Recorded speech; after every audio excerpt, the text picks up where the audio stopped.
Um, what's that song? The Age of Innocence or something? Innocent. And it's got that native singing in it. Oh God, it gets me every time. And I was listening to it while I was house sitting in this house, and the lady turned out to be a bit of a psychopath. It's like I kind of forgot about my experience. I really enjoyed my couple days there, my week there, whatever it was, but she started accusing me of stealing things.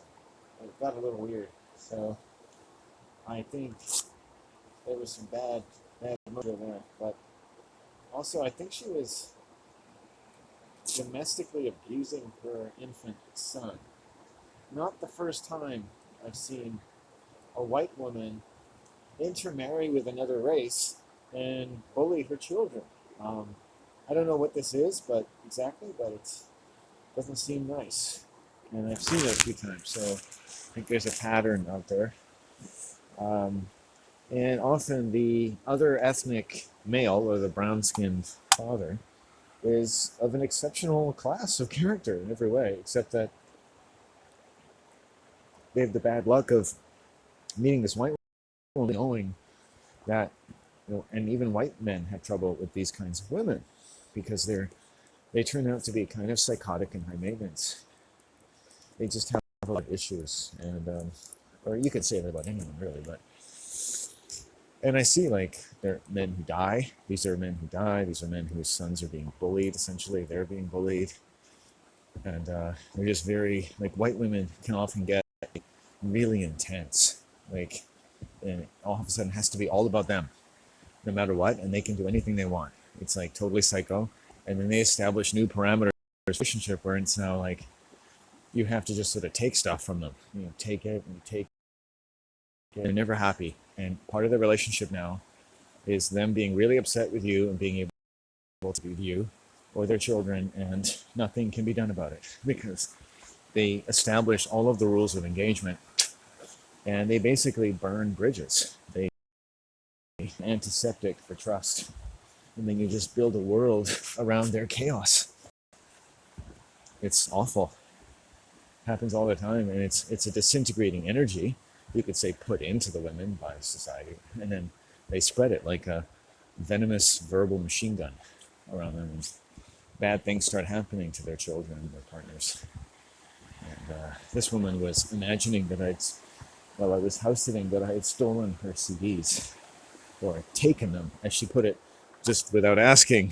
Thoughtless, took them home or something. It's like, no.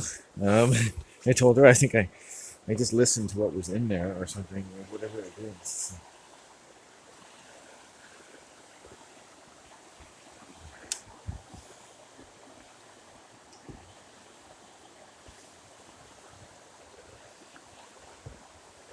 I also think I knew this weird man. He was a Rosicrucian. I could never completely.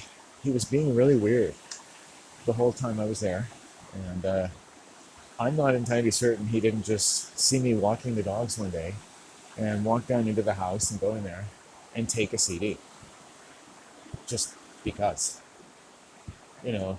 And I think that's something he's quite capable of doing. And so it was like weird. I was getting it from sort of every side. And this other woman dropped me off there one day. Just this weird woman who picked me up. I was hitchhiking. Again, she was weird. So it was like this sort of demonic influence, just this cyclone of bad energy. And oh boy. And then it came through like this other woman that I knew too. And it's like, oh wow. It's like, I'm glad I'm not around these people anymore, but it's like very cult like. Just nothing was working there for me. Or I guess it wasn't meant to. I was getting basically scapegoated, and gaslighting. You're basically, whether people are conscious or not, you're getting set up for bad things to happen to you because people around you don't think well enough of you, and relied upon to preserve every kind of person they know, the types of things that might befall someone, to the wrong people. I'm trying to be as pedantic as I can about it. And it's just a fact of life. And I've had situations, and I learned more about some of these people, and to go, oh, everyone in this situation has certain kinds of psychological problems. It's not my immediate conclusion. In fact, you don't really think this for years and years and years. You don't allow yourself to. The scapegoat, in some sense, believes what is being projected onto him. And that's the most thing to get rid of. That's part of the poison, right? That on some level that you deserved it. You asked for it on some level. Here you go, Buster. You deserve this punishment because you know this person or this person, and you live in this area, and you're this kind of person. If you're a person with owl medicine, as I said earlier, like, you sometimes just bring all this shit out of people. Like, I don't know why that guy was stalking me, and I don't know why that woman decided to accuse me of taking something. It's like, if something is really gone, what was I supposed to say? That somebody maybe took it? I'm not going to offer her alternative. If she really thinks that I would steal something from her house, it's like, if someone stole it, they stole it. Straight across, like someone came to your house and stole it. You want to tell me I should have locked the door when I was walking the dogs? Like, there are people around here that would do that.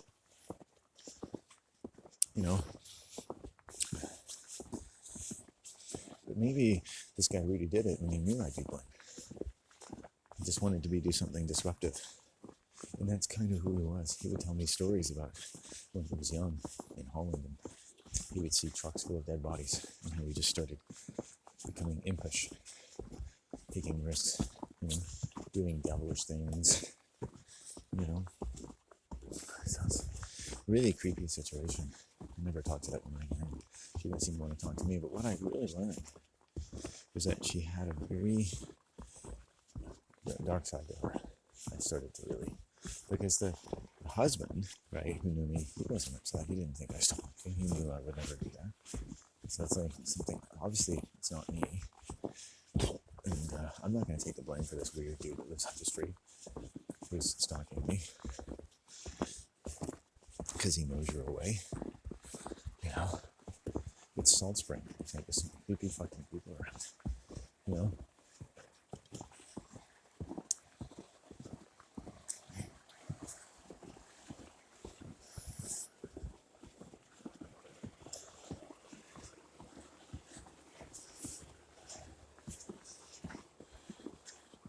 But what I really discovered was that this woman was abusing her son. And that everyone got to see something like this about the other. The thing about the scapegoat, if you are, it's like, you're probably the best person in the situation. You're the most innocent person, because scapegoats can only be scapegoats if they are innocent. That's the weird thing, right? Want to know what actually drives predators the most horny and bothered? Innocent people. You know who the police mostly arrest all the time in these situations? Innocent people. It's a problem, but it's also what the police are for. And because humans are in a very difficult psychological situation, police, like many other types of people, do kind of the opposite of what they think they're doing. They're usually just picking on the most vulnerable people. The kind of people, actually, that some sort of super female demon of the world would most prefer to be bothered by the police.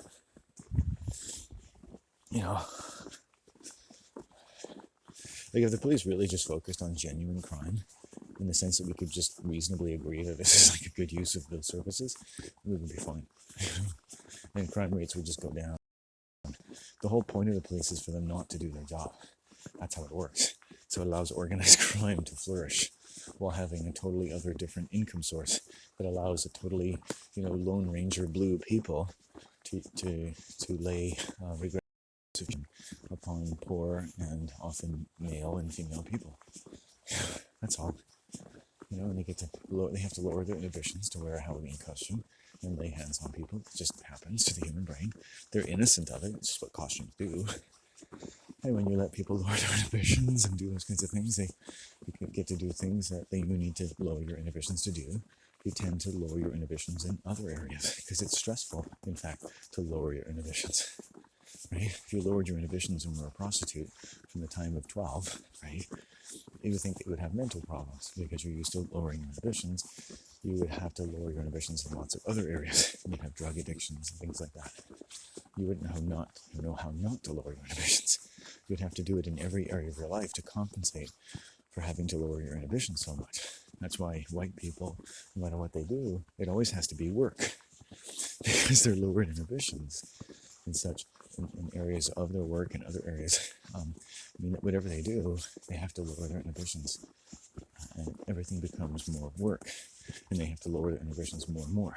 That's why their children need more and more violent video games, need more and more powerful videos, and more powerful technology, more and more powerful this, and more powerful that, and more expensive this, and more of that, and everyone has to sacrifice more and more. And it has to be better and better and better for fewer and fewer people who just know how to lower their inhibitions and know how to use suspension of disbelief in a way like drug dealers, so they capitalize on the suspension of disbelief of their peers and sell them things, right? So salesmen at a certain level are part of a kind of cannibalistic system, right? They've been forced to lower their inhibitions, and they use the kind of vernacular of the suspension of disbelief to sell you things, and more than things, to sell you romanticism. Right? A salesman for jewelry told me that the whole point of diamonds is really romanticism.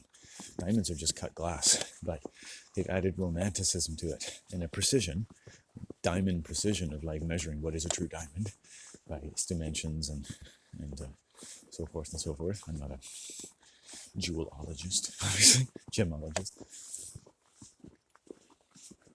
And but they're selling a romantic idea, right? They made it a part of marriage, engagements. Right? They sold a cultural idea. They created a culture for diamonds, not just diamonds are forever, James Bond, all that kind of stuff. Now everything has become part of the matrimonial system, or the culture of matrimony, which is the culture of economics. You see, so you got to step back from romanticism sometimes to see that romanticism can be just advanced marketing and persuasive neuro-linguistic technology. And it's fun to be boom. It's fun to get stars and pizzas in our eyes. And like you sit there in the theater with one hand down the other around your girlfriend and be like, the movie is about to begin. You know? And doesn't it feel good? Big screen, big thing of popcorn, lots of butter, warm body. And the movie of your life, yeah, I feel this. Yeah, they're in the Amazonian rainforest. This is my life. I was called to the Amazon rainforest. I am the condor. Surround sound. Wait, the earth is talking to me. I would go to movies and think that the earth would communicate with me in some way. So I already had this idea in my mind that signaling systems could transcend context. What Jung called the psychoid experience really means anything. What it meant to me, along with Carlos Castaneda, who's a fictional intellectual, actually, a fictional anthropologist, which is what anthropology is, largely fiction. But he'd be put in the nonfiction section and so on. It's just, and these were little things about the world that had a lot to do, as you unravel it, with what libraries are really about. And knowledge and language and culture and marketing and the theater. And sitting there in that dark room, waiting for your life to begin, waiting for your senses to be woken up, to never feel so alive when you're sitting in the dark, put in and out of various of hypnosis, and had your brain used like a scapegoat, like a bull, like something who in a suspended disbelief and a kind of quasi-virtual reality and or psychosis, is now forced to identify with everyone in the film. And so you're the killing and you're the person being killed. It's amazing, you know? And you're like, oh, good job, soldier. Back out with your girlfriend, go home, pop tart, fuck her, go to sleep. You know, it's like, and it's a great part of your life. Go see a movie. A movie, because it's what the Mo sees. It's like a two-way. The people making the movies see you there in the darkness, and it's much more than they're using magic. It's all based on numbers and magic. The plot is just flesh bones of numbers and magic. The bones of all entertainment is to communicate with your subconscious. Right? The bones of theater is to communicate with your subconscious and to become the animator the bones and of the soldier to become the god of the soldier, right? The actor on the stage. And to get people to play more and more roles that can have more and more authorial control by the script writer and the theater owner, right? And to be drawn into that. So we enjoy plays and movies because we're all playing roles. And in the movie, we find some kind of fulfillment of our role playing and our sort of collective psychosis. Right? Do you really need to be in this film? Where am I? Oh, somewhere. It's cold. I gotta take another shit soon, so I gotta keep walking. I'm getting cool. I think the temperature right now. Well, I don't want to get. Oh, that's okay. You're bound to have little waves of cold as you spend time out here. Okay. I gotta take a piss, so let's just try to find a milestone. It's a nice big path. We're not off trail. Just I haven't been focusing on where I'm walking very well. Oh, it's okay. So what we're gonna do is I'm gonna pull off to the right. I think the Never Third shit is pretty cool. I like that. So let's see. I'm gonna take the paper out here. I'm gonna take this cone here. Okay, I think we're getting close to a spot where I kind of know the area. Yeah. Oh. Okay. This is a good spot too. I don't want to get lost. So no matter how much I want to piss, I don't want to get lost. You know, hikers who die probably needed to take a piss or a shit, and they just like ran off and he's like, oh, good, I'm all done. The worst things sometimes happen, I've noticed, when people are taking a shit. They start a fire. Next thing you know, all their camping gear is gone. It's just like, because you become hasty. And when you become hasty, right, death becomes tasty. So, and when you're in haste in nature, see, I knew where I was. See, that's a place that I know. A place that I know. Plus, I get a good view. 2 lanes of traffic. There's no people around. Okay, good. All right. Now, okay, good. All right. Okay, baby. Okay, no, that wasn't the place I thought it was. That's okay. It is a milestone down there. It's just not this. Keep going. Okay. Okay, baby. Thinking about drinking this Perrier as it comes on quickly. Okay. No one ever get cold who kept busy enough in nature.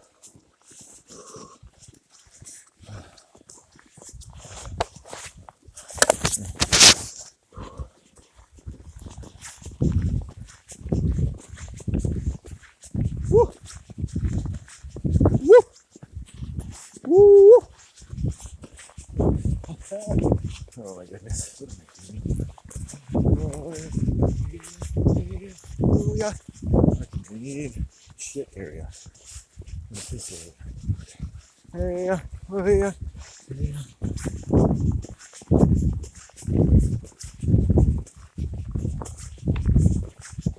a bit cold. Like they're still in the first 3 to 4 hours. Like, I'm still my body's getting accustomed to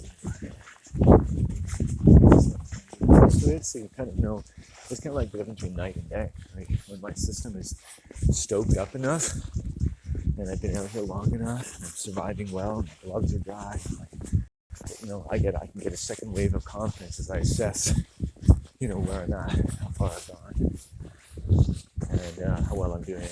You know, just sort of make sure I'm not losing water or energy or blood or urine or something. Because my mind gets pretty involved, and think about it being like, is it enthralling? And I'm smoking, it's enthralling. What is enthralling? You know, death and control. Keep myself careful.